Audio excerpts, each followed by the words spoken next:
The How to Train Your Dragon trilogy stands as one of the most beloved and critically acclaimed animated series in modern cinema. With its breathtaking animation, compelling characters, and deeply emotional storytelling, it transcends age, culture, and audience demographics to become a universally appealing tale. But what makes this trilogy truly perfect is its masterful blend of timeless themes like friendship, courage, and self-discovery, combined with innovative storytelling that challenges traditional tropes and conventions. From its engaging coming-of-age narrative to its unforgettable musical score, How to Train Your Dragon is more than just a series of films. It's an emotional journey that leaves a lasting impact. The coming-of-age aspect of How to Train Your Dragon is more than just Hiccup growing up. It's about redefining what it means to be a hero and challenging societal expectations. The Viking society Hiccup is born into values strength, aggression, and conformity. It's a community that prides itself on slaying dragons as a rite of passage, a way to prove one's courage and loyalty. In this world, Hiccup's intellectual nature and scrawny physique are seen as weaknesses, making him an outcast in his own home. His father, Stoic the Vast, embodies the traditional Viking warrior ideal, and the tension between their two views of strength and leadership serves as a core conflict throughout the series. Hiccup's struggle to fit into his society mirrors the universal adolescent experience of trying to find one's place in a world with rigid expectations. His journey isn't just about gaining acceptance from others, but about self-discovery and self-acceptance. He learns that he doesn't need to fit the mold to be valuable or heroic. His ability to innovate, understand, and empathize with others is his greatest asset. The pivotal moment when Hiccup encounters and befriends Toothless marks the beginning of this transformation. By choosing to save and bond with the dragon instead of killing it, Hiccup goes against everything his society has taught him. This act of compassion demonstrates a new type of bravery, one that values the understanding and connection over violence and dominance. It also symbolizes Hiccup's rejection of traditional Viking ideals, showcasing his courage to follow his own path and beliefs even when they contradict his community's.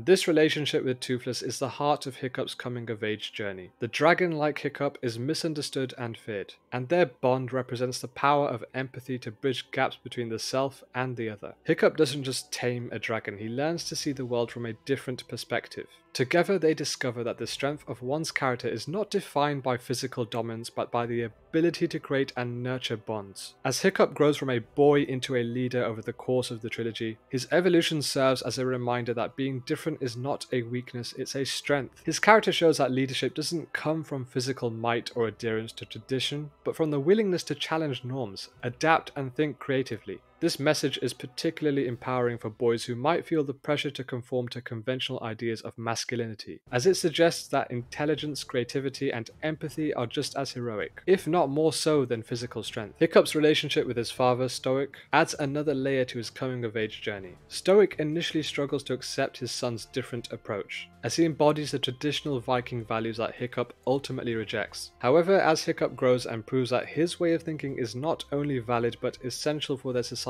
survival and progress, Stoic begins to see the value in his son's uniqueness. This development highlights an important aspect of growing up. It's not just about the younger generation finding its place, but also about the older generation being open to change and growth. The How to Train Your Dragon trilogy's brilliance stems from its universal appeal, which allows it to resonate deeply with audiences regardless of age, culture, or background. It achieves this by exploring themes that are inherently human: the journey of growing up, the complexities of familial relationships, and the inevitable pain of letting go. These fundamental experiences create an emotional connection with viewers, while the dynamic storytelling, humor, and visually stunning action scenes ensure that the films remain engaging and entertaining across generations. At the heart of the trilogy is Hiccup's coming-of-age journey, which reflects the universal struggle of growing up and finding one's identity. Children and young viewers can relate to Hiccup's desire to prove himself and his quest to understand his place in the world. For older audiences, there is the nostalgia of remembering that same experience and the reminder of the challenges that come with growing into oneself. The series doesn't shy away from the difficulties of this process. Instead, it embraces them and shows that while growing up can be painful and full of uncertainty, it is also where true strength and purpose are found. The films also dive into the complexities of parent-child relationships, a theme that is particularly poignant and relatable. Hiccup's relationship with his father, Stoic, evolves significantly throughout the first two films, from misunderstanding and conflict to mutual respect and acceptance. Their dynamic reflects a common experience for many: the struggle between tradition and change, the push and pull of wanting parental approval while seeking independence, and the desire to carve out a unique identity while staying connected to family. Stoic's initial disappointment in Hiccup's lack of traditional Viking traits is contrasted with his eventual acceptance and pride in Hiccup's unique approach, showcasing that growth and understanding are crucial in familial bonds. A critical moment that amplifies the trilogy's emotional depth is the death of Stoic in How to Train Your Dragon 2. This event is a pivotal turning point in the series, marking Hiccup's final step into adulthood and leadership. Stoic's sacrifice to save Hiccup from Toothless's attack while under the control of the villain Drago demonstrates the theme of unconditional love and the lengths to which a parent will go for their child. Stoic's death is not just a tragic moment, but a profound lesson about loss and sacrifice. For audiences, Stoic's death serves as a deeply emotional and sobering reminder that loss is an inevitable part of life. It reflects the painful reality that, as we grow up, we sometimes lose the people we love. However, the narrative doesn't leave viewers in despair. It transforms this moment into a lesson on resilience and the importance of carrying forward the values of those we lose. Hiccup is forced to confront his grief and, in doing so, must step into the role his father left behind. It's a moment of transformation, as Hiccup accepts the mantle of leadership not through conquest or bravado but through responsibility, compassion, and the wisdom his father imparted to him. The way the film handles Stoic's death shows that it respects its audience's emotional intelligence, particularly that of children, by not shying away from heavier themes like grief and loss. It presents a reality that life involves letting go and moving forward, and it does so in a way that is accessible but also respectful, recognizing the maturity of its viewers. Despite these heavier themes, the trilogy maintains a balance that keeps it engaging and accessible for younger audiences. Often delivered through characters like Goba and the playful antics of Toothless, helps to lighten the mood, creating moments of laughter amidst the emotional weight. The humor isn't just a distraction, it serves as a reminder of the joy and playfulness in life, even during challenging times. The moments of genuine fright, such as the attacks by the monstrous dragons controlled by Drago, also play a crucial role.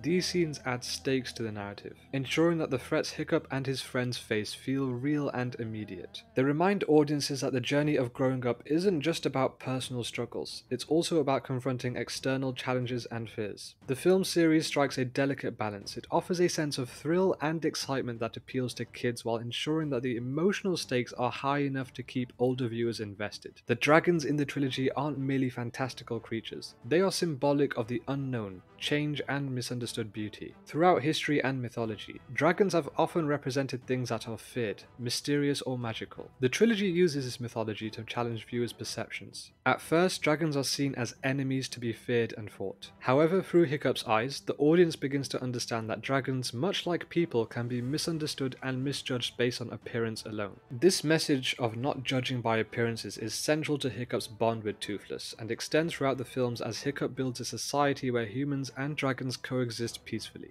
This theme is relatable to audiences of all ages, as it echoes real-world issues of prejudice and misunderstanding, by showing that compassion and openness can lead to harmony. The trilogy conveys an important and universally resonant message about acceptance and the power of seeing beyond the surface. The trilogy's ability to balance emotional complexity with humor, excitement, and fantasy elements allows it to cater to a broad audience. For children, the series is an exciting adventure with fun characters, dragons, and heroic battles. The visual spectacle, colorful animation, and sense of wonder are captivating and accessible. Yet beneath the surface, the trilogy's exploration of identity, loss, and family creates a highly profound and emotionally layered experience for adult viewers. It manages to address complicated, mature themes in a way that is neither overly simplified nor too intense, allowing different generations to engage with and appreciate the story on multiple levels. The first film in the trilogy was an immediate success upon its release, both critically and commercially. Audiences were captivated by its fresh take on a fantasy adventure, its endearing characters, and its imaginative depiction of dragons and Viking lore. Critics praised its beautiful animation, heartfelt story, and unique protagonist. Its success laid the foundation for two sequels, each expanding the story's emotional and narrative scope. While the sequels may not carry the same groundbreaking novelty as the first, they delve deeper into mature and complex themes. How to Train Your Dragon 2 explores the dynamics of family, the struggles of leadership, and the pain of loss. It transitions from a simple tale of friendship to a story about responsibility and sacrifice, reflecting Hiccup's growth from a boy to a leader. The third installment, How to Train Your Dragon: The Hidden World, brings the trilogy to a deeply moving conclusion, focusing on themes of love, legacy, and letting go. While these sequels might not have matched the first film's charm in every aspect, they did manage to profound a deep emotional depth that appealed to older audiences as well as children, creating a more mature and invested fanbase, which is what made the trilogy so memorable. Composer John Powell's score is integral to the emotional resonance of the trilogy, from the soaring melodies of Test Drive in the first film to the haunting, ethereal notes of Romantic Flight. The music adds a layer of depth that enhances the emotional impact of each scene. Powell's score tugs at the heartstrings, making key moments feel more profound and immersive. The music doesn't just accompany the visuals, it elevates the storytelling, turning epic moments into unforgettable experiences. Dragons and Vikings have always fascinated audiences, and the trilogy expertly capitalizes on these elements. The blend of Viking lore with dragon mythology creates a world that is both historical and fantastical, grounding the story in a recognizable culture while allowing for imaginative freedom. This setting is not only visually rich but also intriguing for audiences, as it taps into a deep well of myth and adventure. The trilogy uses these elements to immerse viewers in a world that feels simultaneously ancient and timeless, giving them a sense of escapism while also exploring relatable human themes. In conclusion, the How to Train Your Dragon trilogy is a masterpiece of modern animation, blending stunning visuals, an emotionally resonant story, and universally appealing themes. It challenges traditional narratives with its unconventional hero and promotes the value of empathy and intelligence over brute strength. The trilogy's success lies in its ability to be both entertaining and deeply moving, capturing the imaginations of audiences young and old. Through its exploration of family, friendship, and the courage to be different, How to Train Your Dragon offers timeless lessons, making it a perfect example of how storytelling, when done right, can transcend boundaries and leave a lasting impact.